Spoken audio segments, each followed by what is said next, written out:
Deus seja louvado, irmãos. Amém. Passamos a leitura, onde o Senhor tem nos trazido adiante, na Epístola aos Hebreus.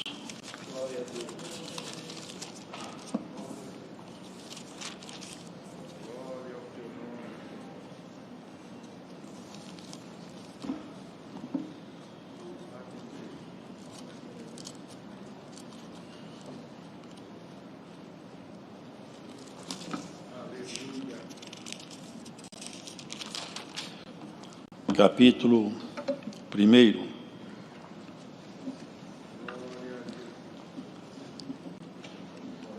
Capítulo 1 da Epístola aos Hebreus.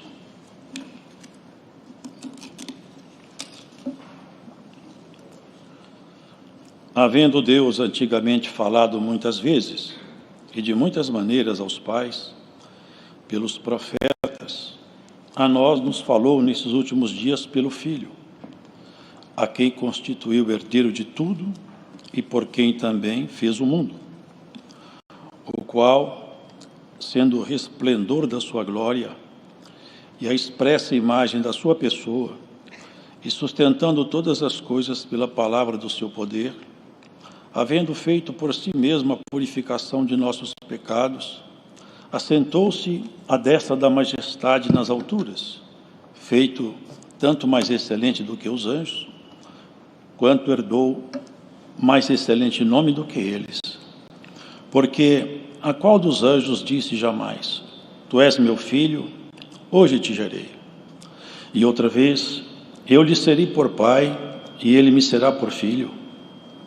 E quando outra vez introduz no mundo o primogênito, diz: E todos os anjos de Deus o adorem.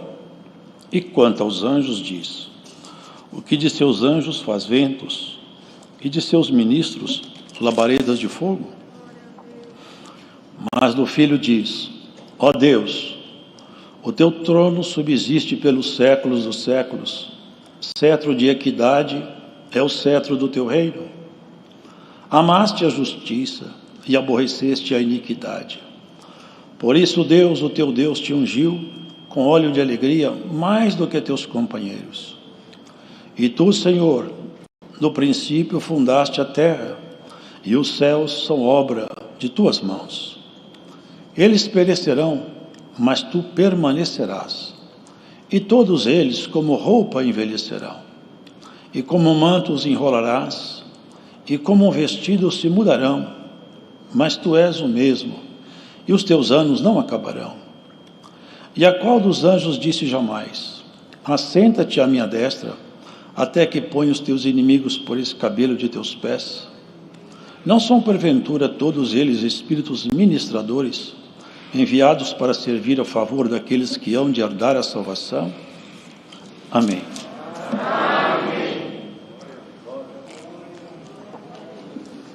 Essa epístola não tem assinatura de quem escreveu, contudo ela traz consigo uma profundidade enorme no que diz respeito ao conhecimento do Eterno. Se vê aqui expressa de forma clara uma compreensão bem aguda daquilo que é relativo ao mundo espiritual.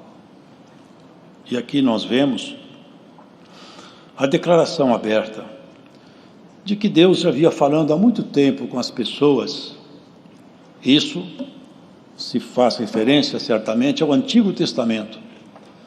E Deus falava com as pessoas por intermédio de seus profetas, representantes da parte dele, para falar com o povo hebreu.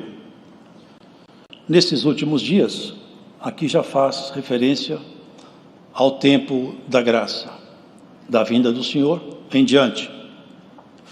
Nos falou pelo seu Filho, o qual, sendo o resplendor da sua glória e a expressa imagem da sua pessoa.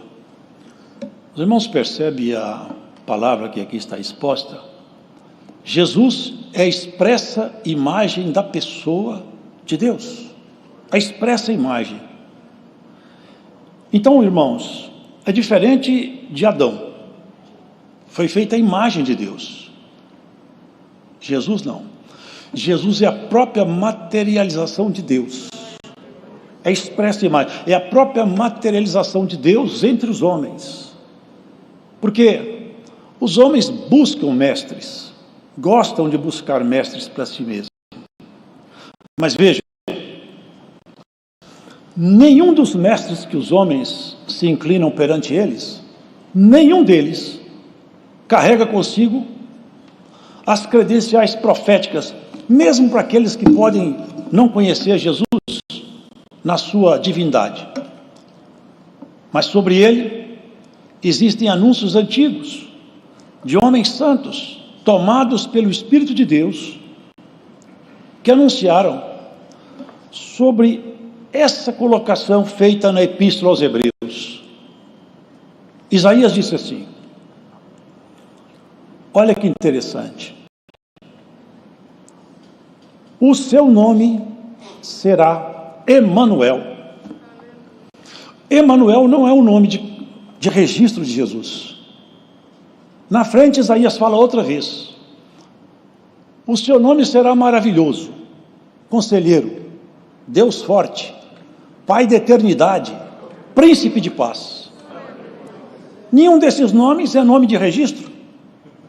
Percebem vocês que o profeta fazia reporte à natureza divina daquele que é chamado verdadeiro homem e verdadeiro Deus? Anunciava clara e evidentemente que um dia Deus ia tomar carne, ia tomar assento entre os homens. Para quê?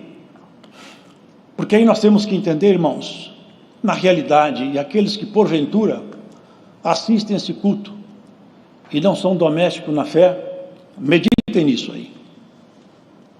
Nós somos feitos à imagem de Deus, à sua semelhança fomos criados. Agora, a imagem de Deus em nós não é a nossa expressão facial, nem nossa compleição física. Por quê? Adão foi criado por Deus, mas existem duas naturezas na criação. A primeira é que Adão foi tomado da terra. Mas dentro daquele corpo, para que o espírito de Adão pudesse se relacionar com o mundo físico, era necessário que ele tivesse um ponto de contato com o mundo natural. Então ele recebeu um corpo. O corpo, sem o espírito, está morto. Mas quando o espírito entrou no corpo, aquele primeiro Adão, ele refletia a imagem. Mas não era o resplendor da glória. Era a imagem. A imagem não tem a mesma excelência do modelo que originou. Porque Deus é infinito.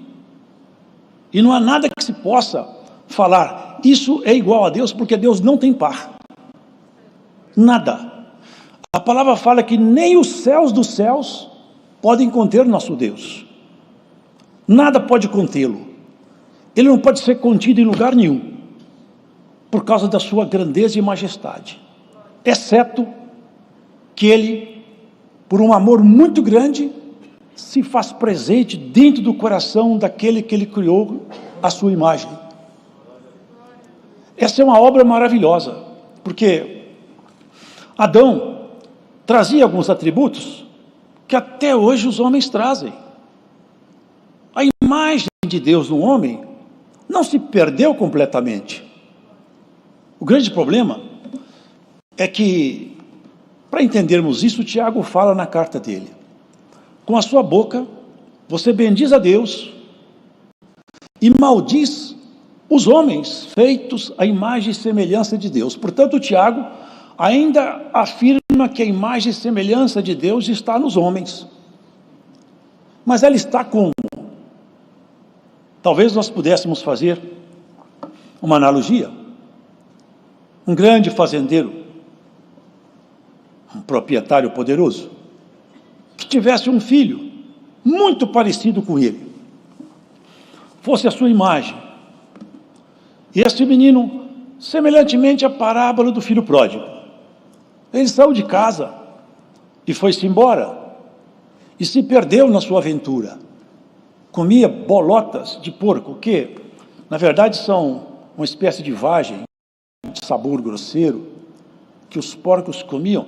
Ele, como não tinha mais onde buscar comida, disputava a comida dos porcos.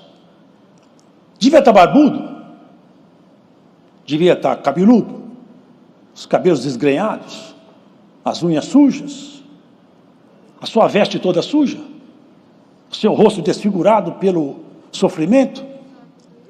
Quem olhasse naquele moço não falava: é filho do fazendeiro que eu conheço, porque a imagem, a feição estava escondida atrás de uma máscara de sofrimento. Mas ainda estava escondida lá atrás essa máscara. Atrás da máscara tinha ainda alguém que se parecia com o seu pai.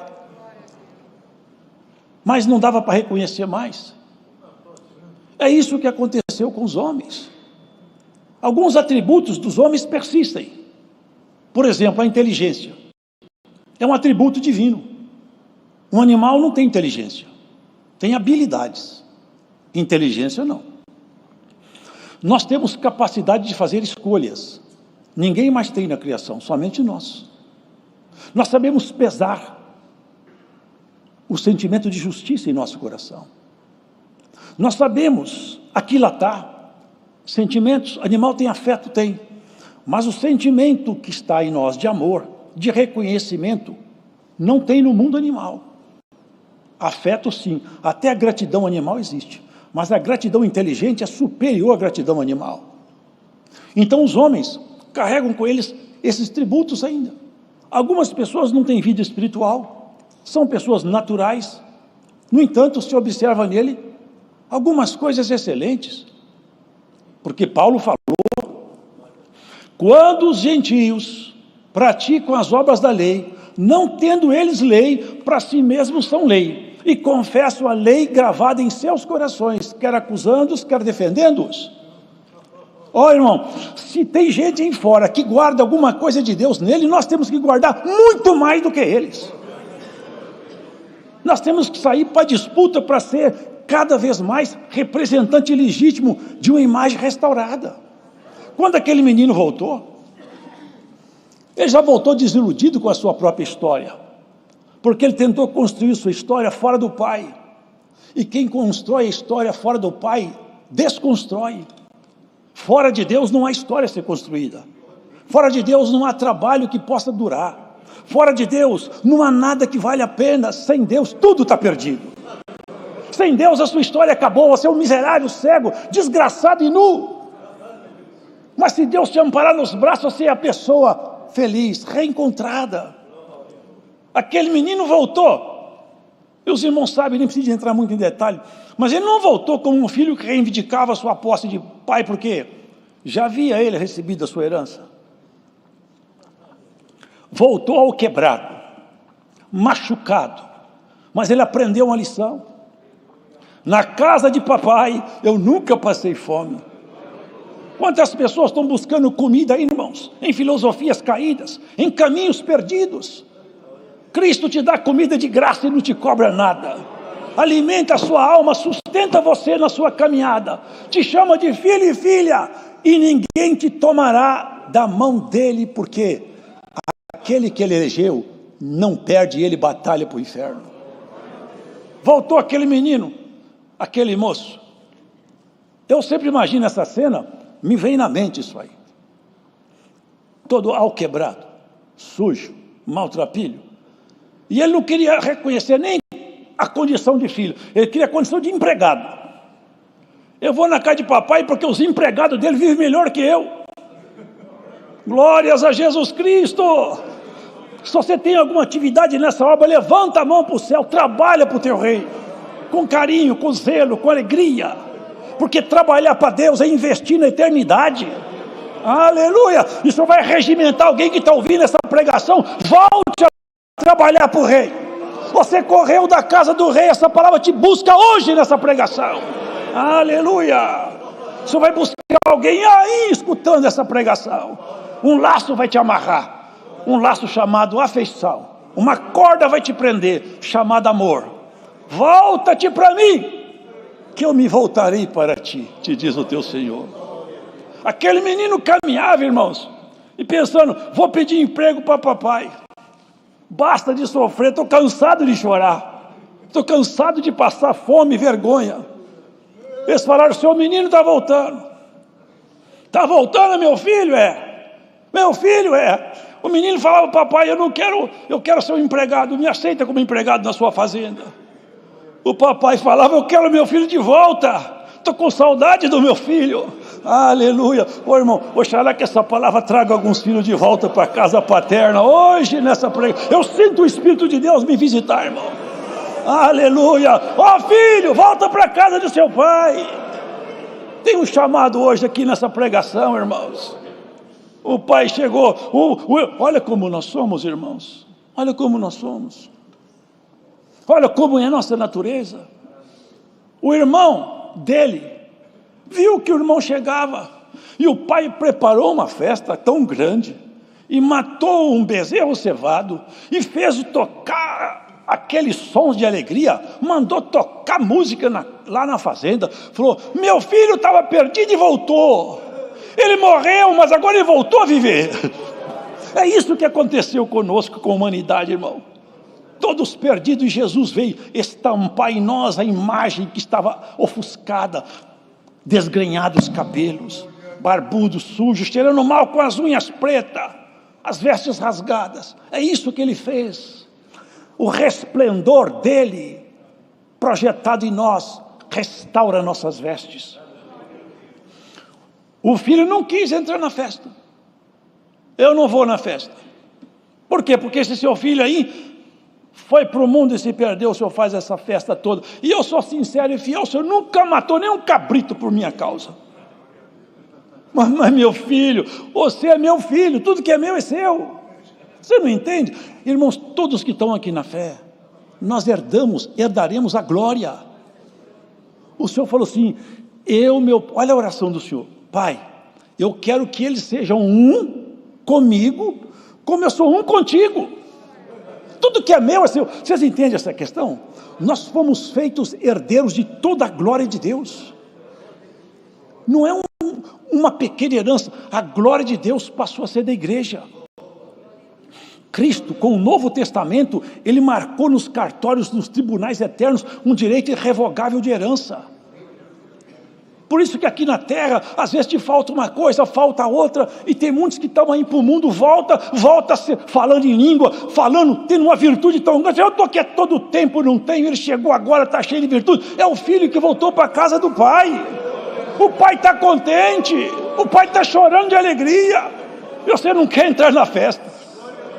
Aleluia. Meu filho, o menino preparou o discurso, papai, me dá um emprego, isso que ele ia falar. Filho, pulou no pescoço dele, beijou, abraçou ele, chorava. Volta para casa, meu filho, desde que você saiu daqui eu estou com saudade. A imagem restaurada, irmãos, o resplendor de Cristo, é isso, ele está restaurando a humanidade. Nós temos que aprender esse caminho da reconciliação. Porque, irmãos, aqui nessa carta, sustenta todas as coisas pela força do seu poder. Estava escrito assim, os que habitavam na sombra e vale da morte, na escuridão das trevas, viram uma grande luz raiar. Que luz é essa que raiou aqui? E muitos não viram, mas teve quem viu. Essa luz raiou, tinha uns homens lá no campo, uns homens simples, tomador de conta de ovelhas, viram as estrelas, uma voz, tem alegria no céu e paz na terra, aleluia, nasceu o Salvador do mundo.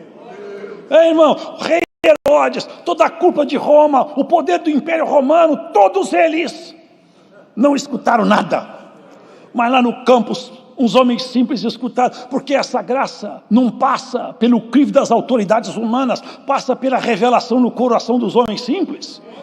Irmão, pegou lá uns homens lá no campo, foi atrás o resplendor da glória estava ali, a luz que brilha,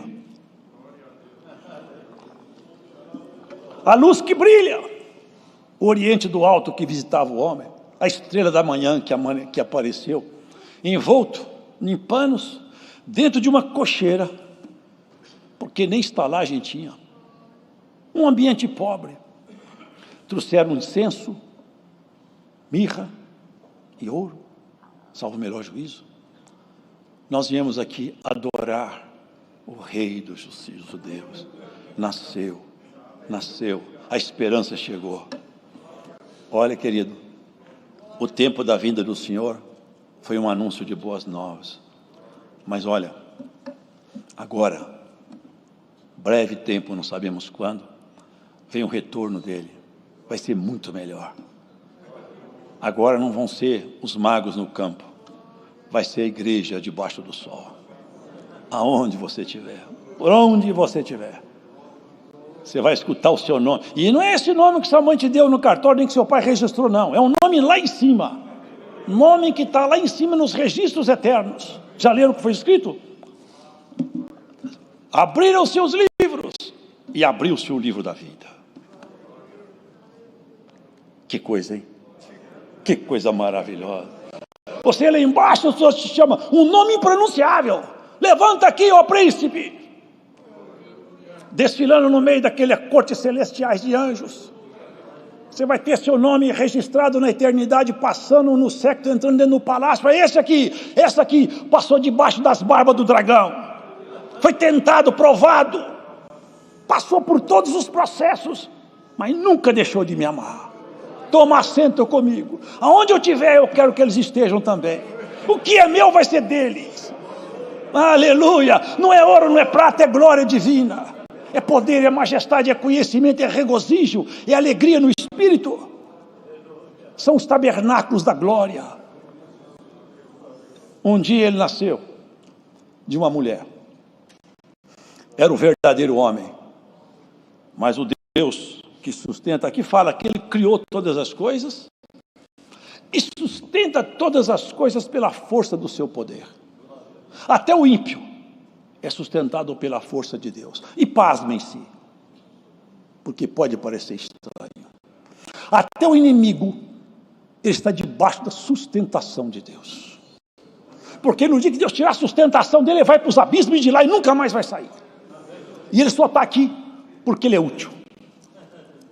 E alguém dirá, que utilidade pode ter o inimigo? Ele separa o joio do trigo, o sincero do falso. Ele te põe na guerra e te fala, eu não largo o Senhor de jeito nenhum. Haja o que houver, eu sigo adiante. Aleluia. Pode acontecer o que acontecer, como o salmista fala, ainda que essa terra se parta pelo meio, eu farei menção do meu Senhor. Eu sigo adiante. Porque você já foi experimentado. Você já passou em processos difíceis, em ruas apertadas e caminhos estreitos. Muitas vezes o teu adversário tinha certeza que você ia negar e você não negou. Ele jurou que você morria e você está vivo. Ele jurou que você caía e você não caiu. Porque Deus te sustentou. E Ele vai te sustentar até o fim. 1000 cairão à tua esquerda e 10.000 à tua direita e você não cairá. A mão do Todo-Poderoso te sustentará. A voz do Altíssimo raiará debaixo dos tabernáculos da tua casa. Aleluia! Aleluia! O Todo-Poderoso acenderá uma lâmpada na tua tenda. Ninguém fará escuridão morar na casa que Cristo acendeu. Recebe essa palavra. Haverá luz nos tabernáculos teu. Aí é um tabernáculo eterno. Aonde o Senhor conquistou, terra conquistada, está chancelada com o sangue de Jesus, os umbrais de entrada, não tem entrada nenhuma força estranha, porque quando passa por você, tem o nome de Cristo escrito na sua testa e a lei gravada no seu coração. Ó bichinho de Jacó, o nome de Deus está em cima da sua cabeça. A hora passou, mas a imagem do Todo-Poderoso vai sendo restaurada. Já pensou aquele moço de barba feita, cabelinho cortado, com perfume, com anel no dedo, com uma roupa de príncipe, assentado na mesa com o rei e o pai chorando, filho, você está bonito. E quem estava do lado falou, igualzinho o pai, e a cara do pai, parece com o pai, e nós todos vamos parecer com o pai, na casa do rei. Deus seja louvado.